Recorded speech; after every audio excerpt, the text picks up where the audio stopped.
Bien, buenas noches con todos los presentes.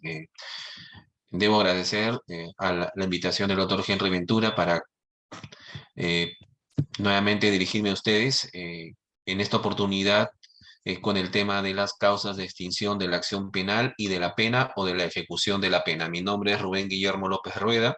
Soy abogado por la Universidad Nacional Mayor de San Marcos, con estudios de maestrías en Derecho Constitucional y Derecho Penal en la PUC y actualmente como fiscal provincial penal de Pisco. Sin más preámbulo, seguidamente pasamos a tocar los ítems que se tocarán sobre este tema puntual. La temática es la siguiente. En primer lugar, se brindará un concepto de lo que se entiende por consecuencias, no, perdón, causas de extinción o de la acción penal o de la pena. ¿No? Seguidamente la clasificación de estas causales, que va a ser la más apropiada para tocar cada una de ellas. Seguidamente, esto es causas comunes de extinción tanto de la acción penal como de la pena, como lo regula el Código Penal, y luego aquellas causas que son exclusivas de extinción, ya sea de la acción penal o exclusivas de extinción de la pena. Y con eso culminaremos en la exposición del día de hoy, siempre claro, haciendo la salvedad de que el tema de la prescripción como una causal común, tanto de extinción de la acción penal como de la pena, se tocará el próximo lunes, como a esta hora aproximadamente. Entonces, pasamos a brindar este concepto sobre lo que se entiende por causal de extinción de la acción penal y de la pena. Antes hay que mencionar que el ejercicio, el derecho de penar del Estado, es decir, el ejercicio del ius puniendi, se encuentra siempre regulado por distintos principios. Esto ya lo hemos aprendido en el pregrado, incluso en nuestras distintas clases de derecho penal, parte general, parte especial, que el derecho de penar del Estado no puede ser un derecho absoluto, no puede ser un derecho sin límite alguno. El ejercicio del ius puniendi, por tanto, tiene límites. Tienen límites en principios que se han obtenido a lo largo de una lucha por la libertad, por la democracia y por los derechos humanos. Principios como el principio de legalidad, de lesividad, principio de proporcionalidad, principio de humanidad en el derecho penal y en la aplicación de las penas, justamente buscan limitar el ejercicio del derecho de penar del Estado para que éste no devenga en arbitrario, para que éste no se torne en abusivo, ¿no? Y tienen por finalidad, pues, controlar el uso arbitrario y prepotente del control penal por parte del Estado y de sus órganos delegados de poder. Uno de estos límites, uno de estos límites al derecho de penar del Estado son las llamadas causas de extinción de la acción penal y de la pena. ¿Qué son estas causas de extinción de la acción penal y de la pena o del ejercicio de la pena en algunos casos? Son aquellas circunstancias de diferente carácter, diferente naturaleza, ya sea naturaleza política, naturaleza legal, incluso natural como la muerte, o de naturaleza privada que son ajenas totalmente al hecho punible, que es materia de investigación o que ha sido materia de sanción, pero que extinguen con su ocurrencia, extinguen la posibilidad de perseguir el delito por parte del Estado y de sus órganos persecutores, en este caso hablamos de las causales de extinción de la acción penal, o extinguen la facultad de imponer una pena por parte del Estado o la facultad de continuar con la ejecución de una pena tratándose de las causales de extinción de la pena. Por tanto, pasemos seguidamente a tratar qué se entiende por causales, en primer lugar, de extinción de la acción penal. Propiamente hablando, no se trata de causales de extinción de la acción, no se extingue ninguna acción aquí. Lo que se extinguen con la ocurrencia de estas causales de extinción de la acción penal es la facultad que tiene el Estado, a través de sus órganos, de perseguir el delito, de investigar el delito y de ejercitar la acción penal ante la autoridad judicial penal competente. ¿Quién es el órgano del Estado encargado de perseguir el delito? Pues el Ministerio Público. Por tanto, cuando se opera una causal de extinción de la acción penal, lo que opera es la extinción de esa facultad que tiene el Ministerio Público de investigar un delito, ¿no? De presentar algún tipo de acusación, es decir, ejercitar la acción penal presentando pretensiones punitivas o pretensiones de naturaleza económica ante el juez de investigación preparatoria. Esa facultad, ese poder de investigación, de persecución del delito, se pierde en este caso, se extingue, desaparece con la concurrencia de una causal de extinción de la acción penal. Y estas causales de extinción de la acción penal operan como causales de sobreseimiento, ¿no? Ya en el corte procesal, reguladas en el artículo 344, que regula las causales de sobreseimiento en el Código Procesal Penal del 2004, numeral 2, literal C, están reguladas estas causales, ¿no? Como causales de sobreseimiento. ¿Cuáles son las causales que desaparecen esta facultad de Estado, en este caso del Ministerio Público, para perseguir un delito? Son las que ustedes están viendo en este momento. Por ejemplo, la muerte del imputado como una causal natural extingue la posibilidad de perseguir. No se puede investigar a una persona que está fallecida, ¿no? La prescripción, que opera tanto como una causal de extinción de la acción penal como de la pena.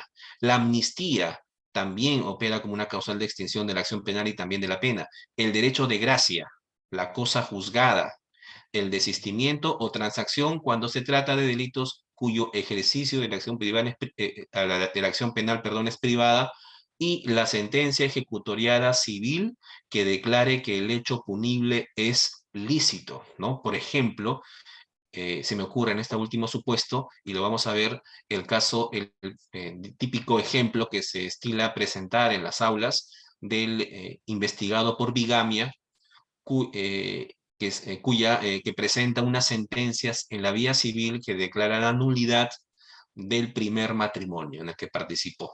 Por tanto, en ese caso tenemos una sentencia ejecutoriada civil que declara que el hecho punible que se viene investigando en la vía penal es lícito, ¿no? Y ese y otros ejemplos muy contados que, digamos, son ejemplos de esta última causal. Pero ahí tenemos las causales de extinción de la acción penal. Ahora, ¿cuáles son esas causales que extinguen la pena? En este caso, que extinguen la facultad que tiene el Estado de imponer una pena o que extinguen el ejercicio de una pena que se viene cumpliendo, ¿no? Son causales, por tanto, que suprimen esa facultad del Estado de hacer cumplir al condenado la pena que le fuera impuesta por una autoridad competente. Algunas de estas causales, por ejemplo, el indulto opera directamente sobre la ejecución de la pena, ¿no? Extinguiendo sus periodos regulares de cumplimiento, ¿no? Repito, como les he mencionado hace un momento, estas causales de extinción de la pena pueden ser propiamente causales de extinción de la facultad del Estado para imponer una pena, es decir, al inicio no se ejecuta nada, ¿no? O causales que extinguen la ejecución de la pena, es decir, digamos, operan con una pena que ya se viene ejecutando. ¿Cuáles son estas causales? Son 8. Las regula el Código Penal en el artículo 85. ¿Cuáles son? En primer lugar, una causal natural, que no solo opera como causal de extinción de la persecución del Estado, sino también como una causal de extinción de la ejecución de la pena o de la imposición de la pena incluso. Muerte del condenado. La muerte del condenado extingue definitivamente la ejecución de la pena que se venía, digamos, cumpliendo en él. ¿No? La amnistía también es una causal que no solamente extingue la acción penal, sino también la pena, facultad del Congreso.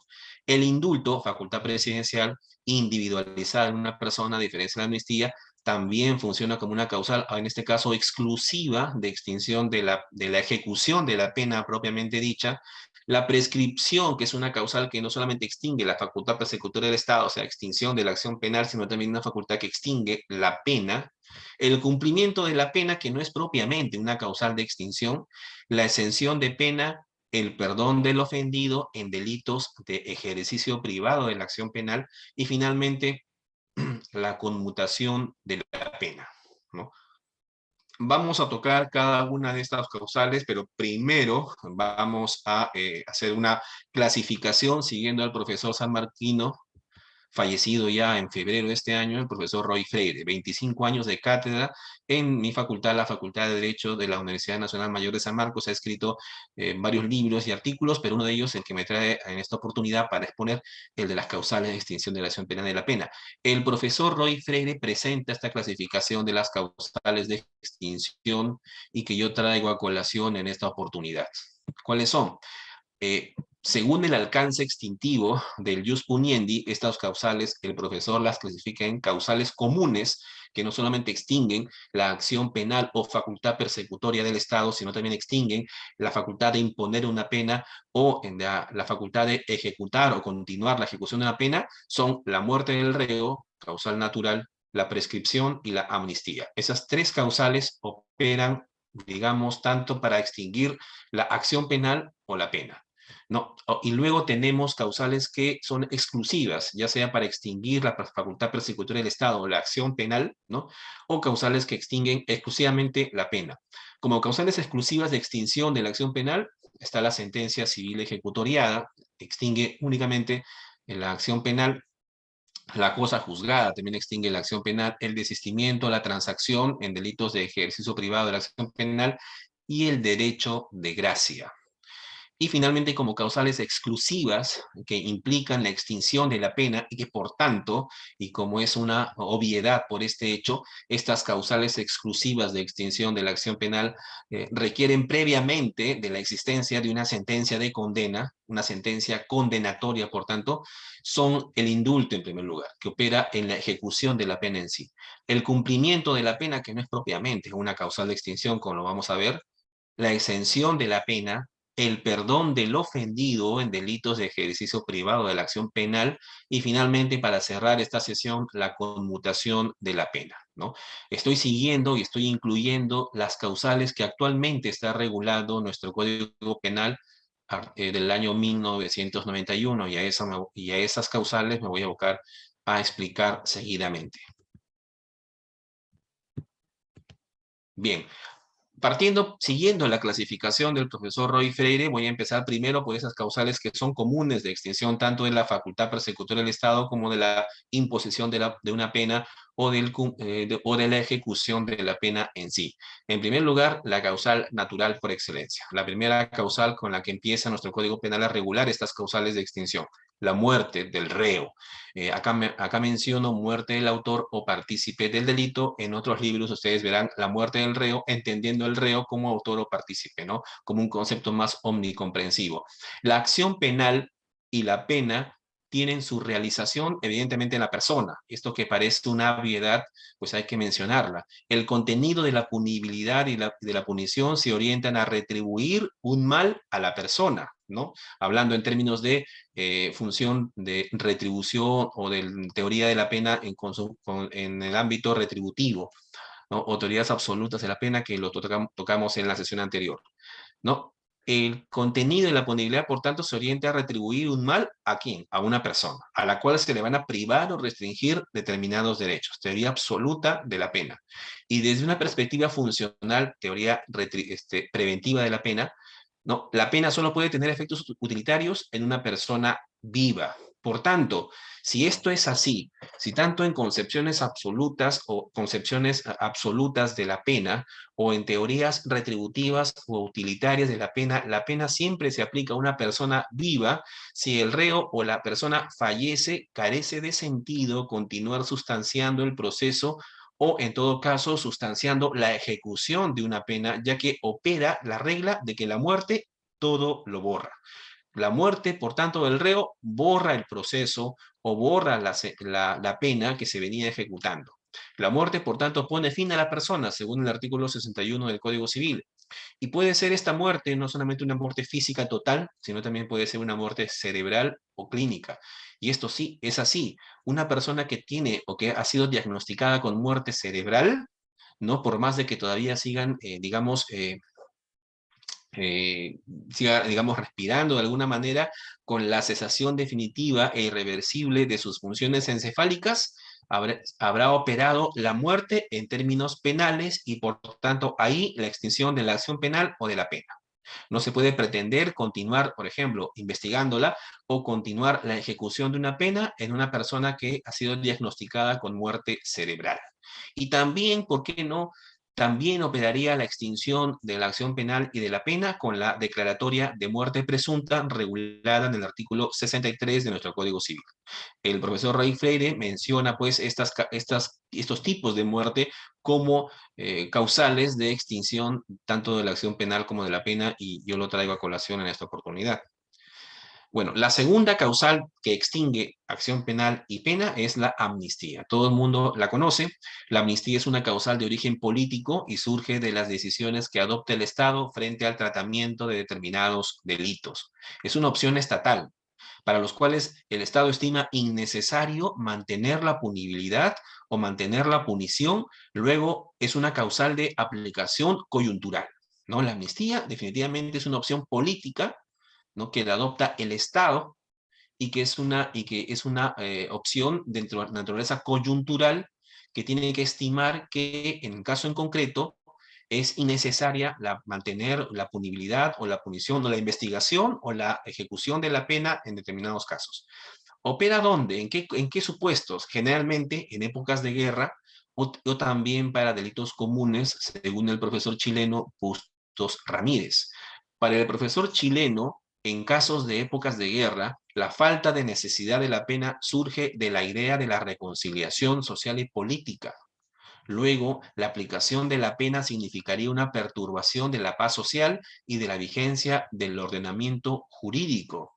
Y en caso de delitos comunes, la falta de necesidad, ¿no? Está vinculada a transformaciones profundas de la economía y la sociedad, de tal suerte que la amnistía se convierte en una anticipación de reforma derogatoria para dichos tipos penales.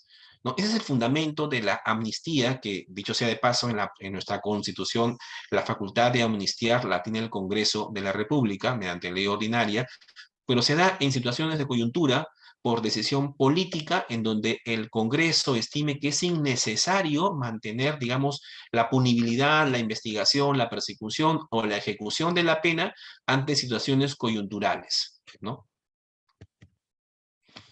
El artículo 89 del Código Penal establece que la amnistía elimina, esa es la palabra que utiliza nuestro legislador penal, elimina la amnistía legalmente el hecho punible a que se refiere e implica, dice el Código Penal, el perpetuo silencio respecto a él y de conformidad con el artículo 102, inciso 6 de la Constitución, que les estaba mencionando hace un momento, son atribuciones del Congreso de la República ejercer el derecho de amnistiar, ¿no? Y esto a través de ley ordinaria, ¿no?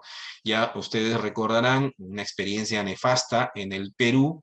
La última de ley de amnistía fue justamente esta ley, la 26479, del 14 de junio del año 95, que se aplicó para militares, para policías o para civiles por delitos o comunes o delitos originados con ocasión o como consecuencia de la lucha contra el terrorismo desde mayo del año 1980 hasta el 14 de junio, ojo, hasta el 14 de junio del año 1995, decía esta ley, ¿no?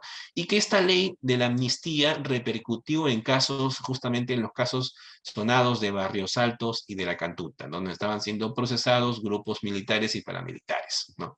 Esta ley, que fue incluso materia de pronunciamiento en las instancias jurisdiccionales peruanas y también a nivel internacional, es la última en el Perú. Es una facultad del Congreso, repito, y que tiene que ser dictada mediante ley ordinaria, pero repito, es una facultad que está muy ligada con esta idea de que mantener una persecución penal en épocas en las que ya no existiría una perturbación social, ¿no? En que ya no habría ninguna alteración a la vigencia del ordenamiento jurídico, haría pues que se apliquen estas facultades del Congreso para amnistiar determinados delitos. La amnistía es respecto de delitos en un lapso determinado, a diferencia del indulto, que vamos a ver seguidamente, que es una causal de extinción de la pena que ya se viene ejecutando y que está destinada a una persona en concreto, una persona que haya sido condenada. Ahora, pasamos aquí a ver las causales que son exclusivas de extinción de la facultad persecutoria del Estado.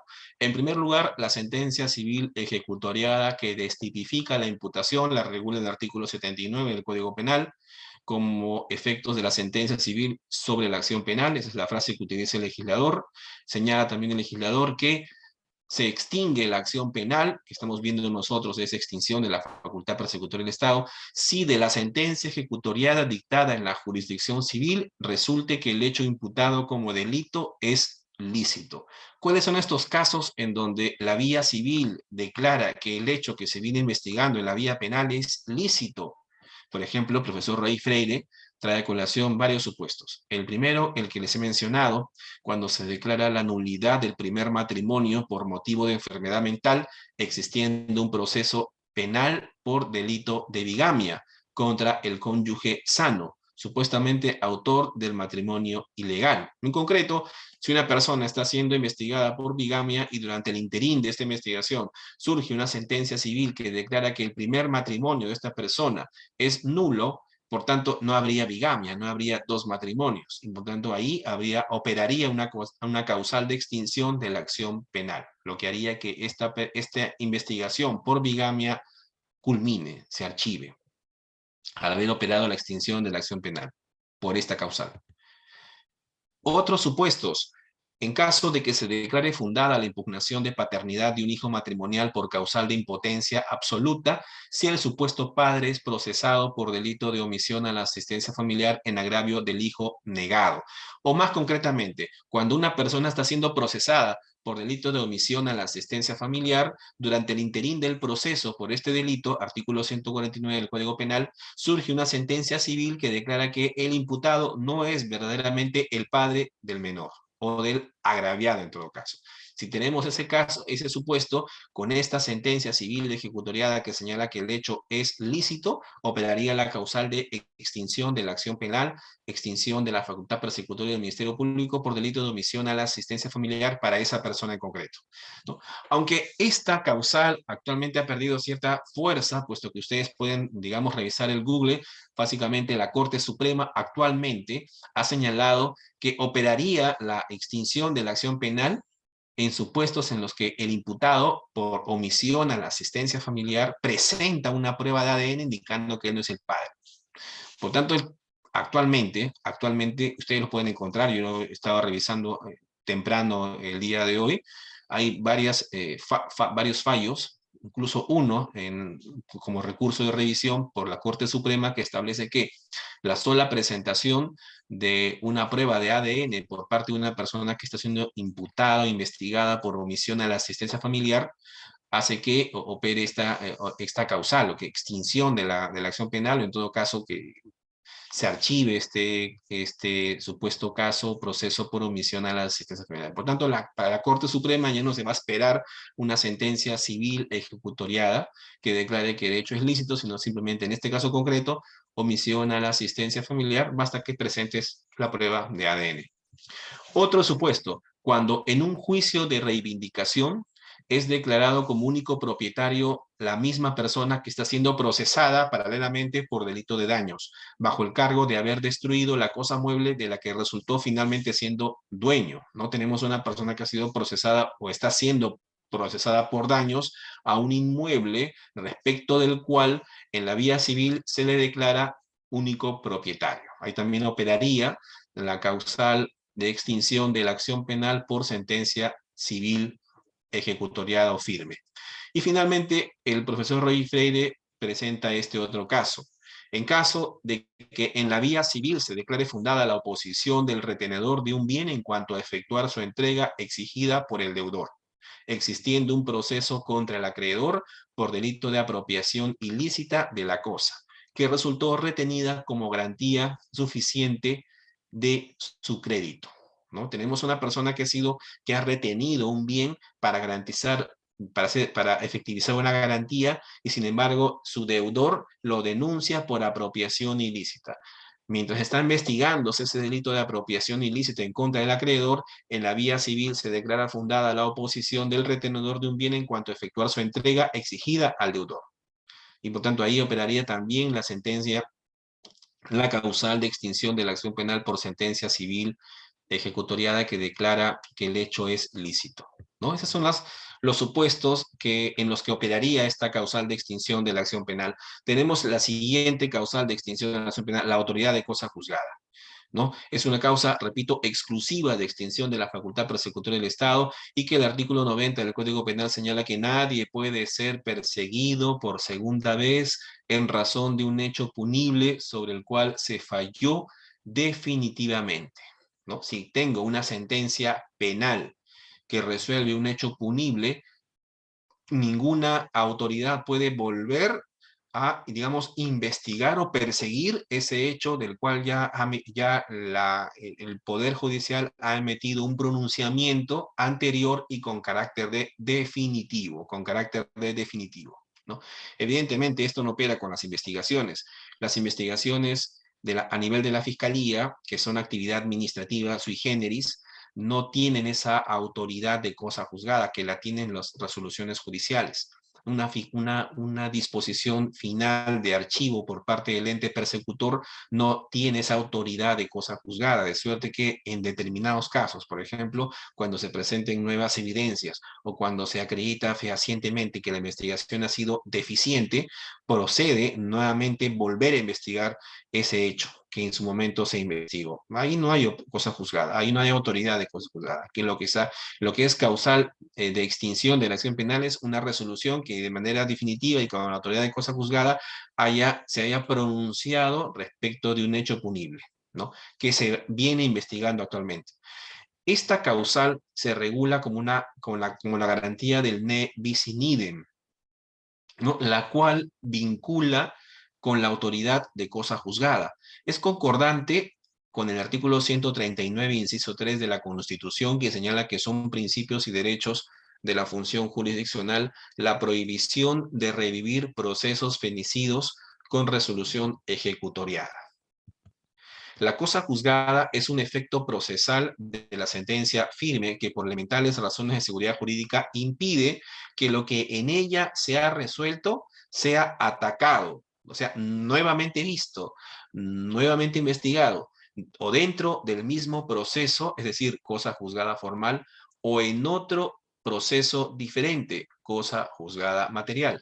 La cosa juzgada material se manifiesta fuera del proceso penal y hacia el futuro, impidiendo la existencia de un ulterior enjuiciamiento sobre los mismos hechos. Una persona que ha sido, digamos, absuelta, por ejemplo, no puede ser nuevamente investigada y procesada por hechos punibles de los cuales ya han sido materia de pronunciamiento mediante una sentencia con autoridad de cosa juzgada anteriormente.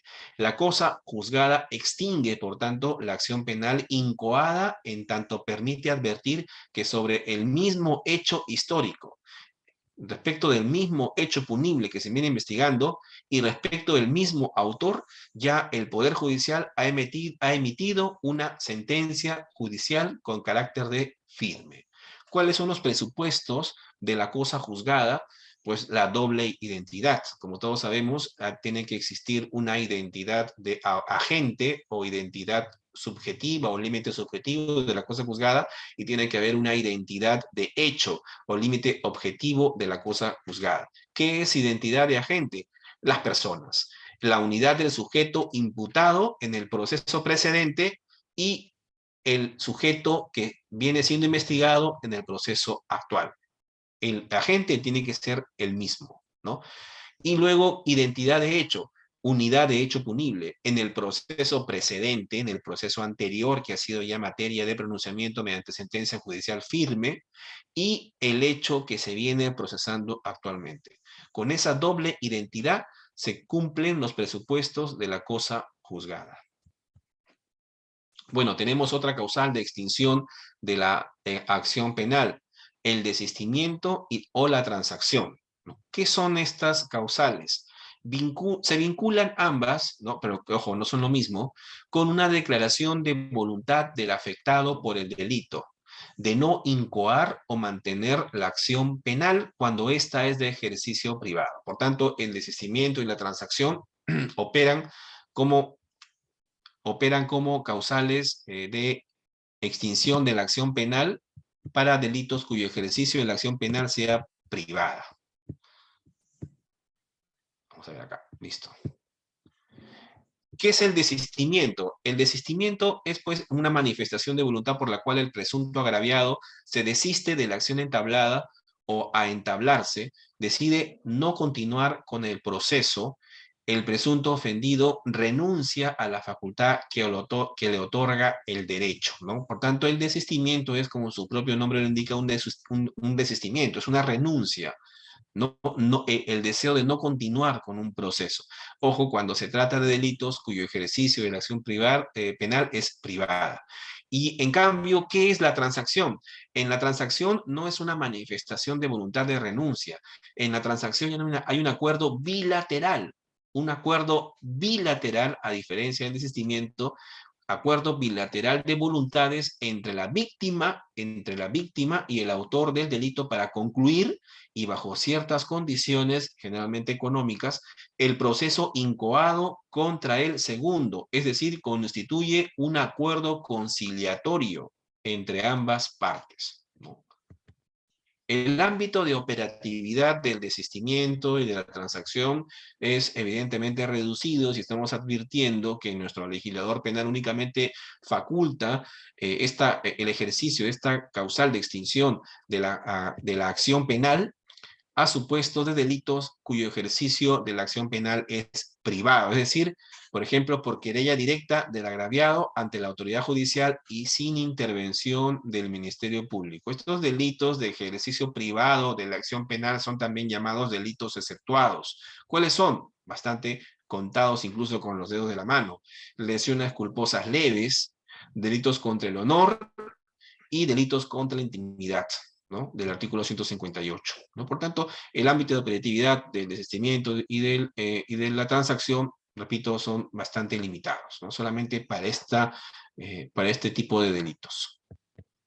Bueno, pasamos ahora al derecho de gracia, que es una causal exclusiva de extinción de la acción penal, y que consiste en el ejercicio de una facultad que tiene el presidente de la República de extinguir la acción penal cuando el proceso se convierte en arbitrario por su excesiva duración. Y así está regulado en nuestro Código Penal, ¿no? Este derecho de gracia, repito, es una causal de extinción de la acción penal y dos, que es una facultad del presidente cuando el proceso deviene en arbitrario por excesivo en su duración. Así está regulado. Por tanto, su operatividad y denominación han generado desconcierto en la doctrina, al punto que el profesor Roy Freire le niega la calidad de instituto de derecho y lo asimila más que todo a una típica praxis de corte de secuela del proceso, que se aplicó durante el régimen militar de los 70. Fíjense ustedes, tener una causal de extinción de la acción penal como facultad que le incumbe únicamente al presidente de la República. Y respecto de la acción penal o de investigaciones, en donde por la excesiva duración de la investigación, el presidente tenga la facultad de extinguirla, esta acción penal, por derecho de gracia. Por tanto, ahí tendremos una facultad bastante, digamos, un poder casi absoluto del presidente de la República. ¿En qué circunstancias se podría señalar que hay una excesiva duración de la investigación y por tanto correspondería el derecho de gracia? Es bastante arbitrario. El artículo 118, inciso 21 de la Constitución señala que corresponde al presidente de la República ejercer el derecho de gracia en beneficio de los procesados en los casos en que la etapa de instrucción haya excedido el doble de su plazo más su ampliatoria, ¿no? Este articulado todavía se mantiene en nuestra Constitución, pues es el supuesto o los supuestos en los que operaría el derecho de gracia como facultad del presidente de la República, ¿no? Del presidente de la República. Sin embargo, la jurisprudencia, sobre todo el Tribunal Constitucional, le ha dotado de cierto contenido a este derecho de gracia como facultad presidencial, y ahora tenemos que el Tribunal Constitucional ha convalidado por medio de su jurisprudencia justificaciones para el ejercicio del derecho de gracia, ¿no? Y estas justificaciones son por razones humanitarias. Únicamente se puede conceder por parte del presidente el derecho de gracia por razones humanitarias al sostener el tribunal que la gracia presidencial deberá ser concedida por motivos humanitarios. En aquellos casos en los que por la especial condición del procesado, por ejemplo, ser portador de una enfermedad grave o de repente incurable y en estado terminal, por ejemplo, tornarían inútil una eventual condena desde un punto de vista de la prevención especial. En la sesión anterior recuerdan que tocamos el tema de la prevención especial como función de la pena. que la pena tiene función no retributiva, sino una función de prevención de delitos, que la prevención general estaba destinada a la colectividad y operaba al momento de la conminación penal cuando el legislador asigna penas a determinados delitos, y que la prevención especial, por otro lado, operaba en el delincuente, en la persona encontrada responsable, y que operaría al momento de la imposición de la pena. Pues bien, en estos casos, cuando el presidente de la República, a través de sus comisiones especializadas del Ministerio de Justicia, consideren que continuar, digamos, con la ejecución, continuar con la investigación, perdón, con la persecución de un delito a determinadas personas que, por ejemplo, presentan alguna enfermedad grave e incurable, o que en el caso en concreto se haga innecesario desde el punto de vista de prevención especial que se continúe con esa facultad persecutoria del Estado. Entonces ahí el presidente motivadamente podrá disponer, dictar el derecho de gracia presidencial para esta persona por razones humanitarias, ¿no? Repito, el derecho de gracia como una facultad de extinción de la acción penal y que corresponde únicamente al presidente de la República. Pero sabemos que el Ministerio de Justicia tiene comisiones que se encargan de evaluar a las personas que van a hacer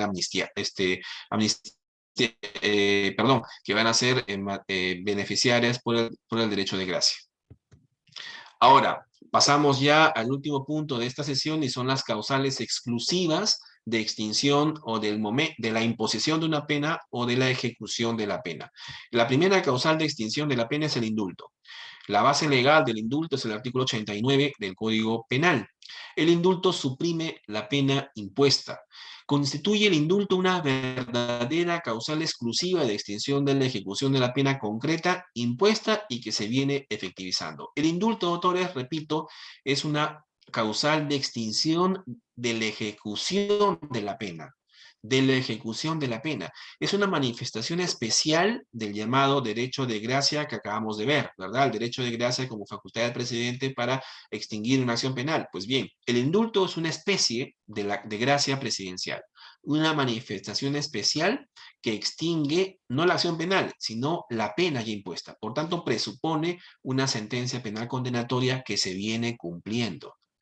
Es una causal extintiva de origen legal y que se diferencia, aquí lo estamos señalando, de la amnistía, en que el indulto se proyecta de modo individualizado en una persona, el condenado, para quien se estima que la pena ha devenido en innecesaria y no podrá alcanzar efecto funcional alguno. No va a alcanzar ninguna función de prevención. Resulta innecesario el mantener una pena cuando ya no va a cumplir fines preventivos, ¿no? La pena aparece, por tanto, en su ejecución como innecesaria para esta persona, para el condenado. El derecho penal ya no va a poder cumplir los fines de protección de bienes jurídicos, ni fines de prevención, ni especial, ni general. El indulto responde a una idea político-criminal de humanizar y concretar la ejecución de la pena. ¿En qué casos, por tanto, procedería el indulto? ¿No? El indulto ha sufrido distorsiones que lo han llevado a convertirse en una medida de descongestionamiento carcelario, incluso para dar libertad a los injustamente condenados por terrorismo o no probados debidamente, es decir, para suprimir penas impuestas a inocentes. También se le ha considerado como un nuevo estímulo para la disociación silenciosa o la delación en delitos o que involucran sanción e investigación a organizaciones criminales por tráfico ilícito de drogas. El indulto puede ser total o parcial si se extiende a todas las penas o solamente a algunas de estas, pero a diferencia de la amnistía, deja intacta el indulto la reparación civil a favor de la víctima. Como saben ustedes, la aplicación de la amnistía como causal de extinción de la acción penal opera tanto para la pena como para la reparación civil. Finalmente, como ya lo he mencionado, el indulto, con ocasión de diversos pronunciamientos del Tribunal Constitucional, es una facultad presidencial o prerrogativa que requiere estar debidamente motivada, requiere motivación, y esto lo señala nuestro Tribunal Constitucional en el expediente que tienen a la vista. Y esta exigencia de motivación adquiere mayor nivel de rigor según la gravedad del delito cometido por el solicitante del indulto. También lo repite nuestro Tribunal Constitucional cuando señala, por ejemplo, que establece que cuanto mayor sea el peso axiológico del derecho fundamental violado por la conducta típica que será perdonada por el indulto o por la conmutación de la pena, mayor deberá ser la carga argumentativa de la resolución que concede el beneficio, ¿no? Por tanto, a partir de estas sentencias del Tribunal Constitucional, el indulto se ha convertido básicamente en un indulto humanitario, que no puede ser, digamos, concedida de manera totalmente arbitraria o inmotivadamente por el presidente de la República, sino que requiere una motivación atendiendo a la gravedad del delito, ¿no? Atendiendo a la gravedad del delito. Motivación en el sentido de que por qué ya para esta persona, el indultado, el posible indultado, ya no, ya la ejecución o continuar con la ejecución de una pena ya no cumpliría ninguna función de prevención. ¿Por qué se señala esto? El presidente tiene que indicarlo en la resolución que concede el indulto, ¿no? Y otra cosa, la ley 28.760 prohíbe el indulto para condenados por delitos de secuestro. Justamente esta ley que impedía al expresidente Alberto Fujimori la concesión de un indulto porque esta persona fue condenada en su momento, ustedes lo recuerdan, también por delito de secuestro, ¿no? Por tanto, ese fue un cuestionamiento que se le hizo el momento en que digamos, prerrogativa presidencial se concedió en su momento un indulto al presidente de la República. Ahora, el cumplimiento de la pena es otra causal de extinción de la pena. Y no es propiamente, en realidad, una causal de extinción de la pena, sino la vía natural del término de la pena. Ojo, hay que distinguir aquí. El cumplimiento de la pena no extingue la sanción. Cumplir una pena no extingue la pena, pues sencillamente después del vencimiento total de la pena no hay nada que extinguir. Es decir, si el penado cumple su condena, cumple su pena, ¿qué va a quedar para extinguir? No hay nada. Por tanto, el cumplimiento de la pena no es propiamente una causal de extinción de la pena, sino es la culminación de la misma. El cumplimiento de la condena impuesta determina, por tanto, la cancelación de los antecedentes penales, es decir, la rehabilitación del condenado. Sin embargo, esta palabra rehabilitación está mal utilizada por el Código Penal. La denominación de rehabilitación del condenado es incorrecta en el sentido de que solo una determinada pena inhabilita la pena de inhabilitación al sentenciado. En el indulto, doctores, en la exención de la pena o en el perdón del ofendido, que vamos a ver seguidamente, la pena se extingue porque no se cumple en su totalidad, a diferencia del cumplimiento de la pena, en donde se extinguiría la pena por su cumplimiento. Pero como estamos señalando, no es propiamente el cumplimiento, repito, ya para culminar, una causal de extinción de la pena, puesto que vencida la pena, no hay nada que extinguir. La pena se ha agotado, se ha cumplido. No es, pues, una causal de extinción de la pena, sin embargo, el legislador la sigue manteniendo como tal. Pasamos a la exención de la pena, regulada en el artículo 68 del Código Penal, como que el juez puede eximir de sanción en los casos en que el delito esté previsto en la ley con pena privativa de libertad no mayor de 2 años, o con pena limitativa de derechos, o con multa si la responsabilidad del agente fuere mínima, ¿no? Así está, así lo regula el legislador penal, esta causal de extinción de la pena, la exención de la pena, que es una causal exclusiva de extinción de la pena, pero su denominación es imprecisa, porque su eficacia no se proyecta sobre la ejecución de la pena, sino sobre su imposición. Es al momento de la imposición de la pena por parte del juzgador que opera esta causal de extinción de la pena, ¿no? No al momento de su ejecución.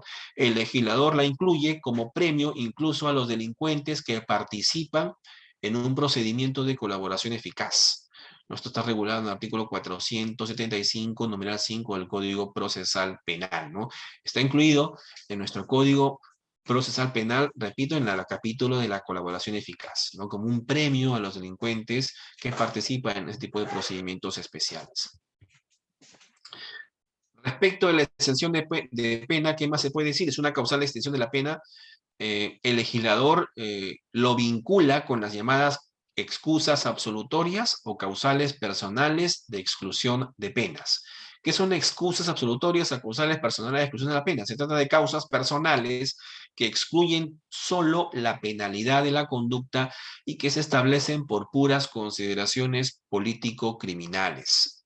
Estas causas o excusas absolutorias que el legislador las asocia con exenciones de pena son dos en el Código Penal.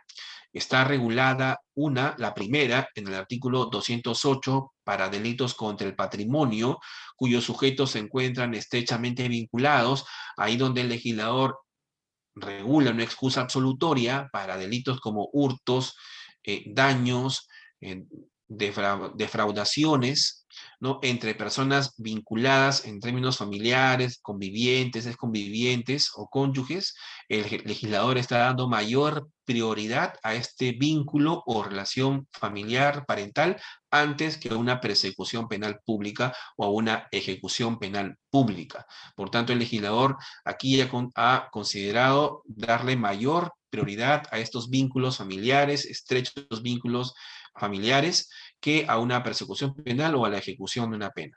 El otro supuesto de excusa absolutoria es en los delitos de encubrimiento real o personal, que en donde la gente ejecuta la gente por sus relaciones estrechas con el autor de lo mismo, ¿no? De un padre que va a encubrir a un hijo o realiza una modalidad de encubrimiento real o personal, no se le podría perseguir penalmente. Opera aquí una excusa absolutoria, la regulada, repito, en el artículo 406 del Código Penal, porque el legislador está dando mayor prioridad a este vínculo, a estrecho vínculo familiar, antes que una persecución penal. Bueno, traigo a colación esto de las excusas absolutorias o causales personales, puesto que están asociadas a la exención de la pena. De lo que se exime es de la imposición de la pena, más precisamente de la pena concreta, pues ella no llega a definirse ni evaluarse judicialmente. Bien, pasamos ahora al perdón del ofendido, ¿no? La penúltima causal de extinción de la pena. El perdón del ofendido está regulado en el artículo 85, numeral 4 del Código Penal, que señala que la ejecución de la pena se extingue por el perdón del agraviado, del ofendido, pero únicamente en delitos cuyo ejercicio de la acción penal es privada, ¿no? Debe su origen a la venganza privada, recuerden ustedes, en épocas de las teorías absolutas o retributivas de la pena, también en el idealismo cristiano, es decir, frases como dar la otra mejilla, como perdonar a quienes nos ofenden. Esas frases, digamos, tienen cristianas, fundamentan el perdón del ofendido y actualmente esta causal de extinción de la pena se justifica en la recuperación del espacio que el legislador debe otorgar a la víctima para la composición o resolución de su propio conflicto, ¿no? Esta facultad del perdón del ofendido conlleva entregar la responsabilidad criminal a la arbitrariedad de una persona, es decir, el ofendido o el agraviado, o que el proceso penal cumpla fines ajenos al sentido y función del derecho penal. Por ejemplo, podría tener el agraviado fines económicos para otorgar su perdón. Pues la respuesta es negativa, ¿no? Habida cuenta de que el perdón del ofendido tiene un estrecho margen de aplicación.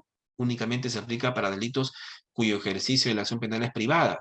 Además, el perdón debe ser expreso y también debe ser incondicionado. Un perdón sujeto a condiciones sería extraño al sentido de la causal y a la vez que se convertiría en una transacción. Y ojo, recuerden ustedes, el desistimiento o la transacción están pensadas por el legislador penal peruano como una causal no de extinción de la pena, sino de extinción de la acción penal, no de la pena, ¿no? El perdón del ofendido solo es aplicable, repito, a delitos cuyo ejercicio de la acción penal es privada, por tanto hay un estrecho margen de aplicación, no se aplica mucho esta figura, y tradicionalmente este perdón fue considerado para delitos contra la libertad sexual Y recuerden ustedes los delitos de adulterio, regulados en el Código Penal del año 1924, y sin embargo ya no existen en nuestra legislación penal. Por tanto, esto es una causal de extinción de la pena de muy poca aplicación, casi nula aplicación, habida cuenta de los delitos a los cuales se puede aplicar. Y finalmente, la conmutación de la pena es una causal de extinción de la pena, ¿no? La regula el artículo 118, numeral 21 de la Constitución como una facultad nuevamente presidencial, ¿no? Al igual que el derecho de gracia, del indulto, esta es una facultad eminentemente presidencial y que corresponde al presidente de la República conmutar las penas. Así lo establece nuestra propia Constitución. Consiste en a diferencia del indulto y del derecho de gracia, ¿en qué consiste la conmutación de la pena? Tiene una característica especial, y esto es que la conmutación de la pena consiste en la sustitución de una pena de mayor gravedad por otra que le sigue inmediatamente en la escala punitiva, ¿no? No es un perdón, no es una exención, no. La conmutación de la pena es, como su propio nombre lo indica, sustitución. Es cambiar una pena que resulta ser de mayor gravedad por otra, pero no otra similar, sino otra que le sigue inmediatamente por debajo en la escala punitiva. Y esta conmutación, esta sustitución, este cambio de pena, opera por razones nuevamente, razones humanitarias y por lo general se aplica en situaciones de urgencia. Gracias a esto, a las diversas sentencias del Tribunal Constitucional, ustedes lo pueden advertir, que día a día limitan esta facultad del presidente de la República para no conceder de manera arbitraria, para no repartir sin ningún tipo de criterio conmutaciones de penas, ¿no? Así como tampoco indultos, así como tampoco derechos de gracia, ¿verdad? Gracias al tribunal, se limita esta facultad presidencial para conmutar penas.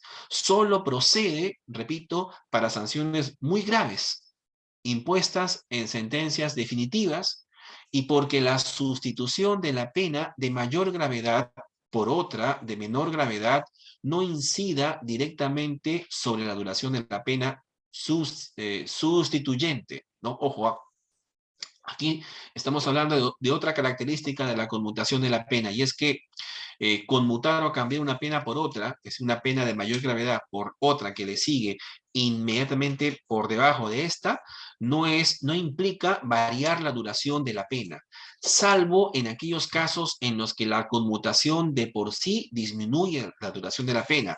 Piénsese en conmutar una pena de cadena perpetua por una pena que está inmediatamente por debajo de esta. ¿Cuál es la pena que le sigue por debajo a la cadena perpetua? Cadena perpetua como pena privativa de la libertad, digamos, intemporal, como lo vimos en la sesión anterior. La pena privativa de libertad de 35 años, ¿verdad? La pena de 35 años. Por tanto, la conmutación de una pena de cadena perpetua sería, pues, por una pena sustituyente, que sería pena privativa de libertad de 35 años. Solo en esos casos, por ejemplo, ahí hay una diferencia en la duración de la pena.